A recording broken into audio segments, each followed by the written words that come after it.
সাথে পরিচয়ে জানা যায় যে সে সহ আরো 4-5 জনও সেই কোম্পানিতে যোগ দিতে যাচ্ছে। যদিও বা প্যান আগে থেকে পুরো ফ্লাইটের অ্যাটেন্ডিদের তথ্য হ্যাক করে নিয়েছিল, তাই সে সবাইকে তাদের নাম বলে দিতে থাকলে জুন সহ সবাই অনেক ইমপ্রেসড হয়ে পড়ে। এবার জুন বলে, আমাদের সিঙ্গাপুরে ল্যান্ড করার আগে কম্বোডিয়ায় 5 ঘন্টার ট্রানজিট আছে, তাই তোমরা চাইলে আমার সাথে হেভি একটা পার্টিতে যোগ দিতে পারো, যেখানে সুন্দরী সব অপ্সরারা তোমার জন্য অপেক্ষা করছে। প্রথমে কেউ যেতে না চাইলেও মেয়ে মানুষের লালসায় পড়ে সবাই এয়ারপোর্ট থেকে বেরিয়ে পড়ে। যাবার সময় সবাই তাদের পাসপোর্ট জমা রাখে জুনের কাছে, কারণ জুন জানায় এখানে সবকিছুই তার পরিচিত।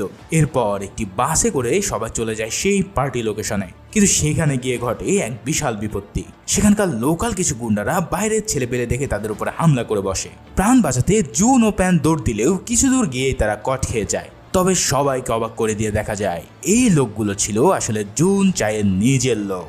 মানে এই পাপিষ্ঠ বান্দা প্ল্যান করে এদেরকে এখানে এনে ফাঁসিয়ে দিয়েছে।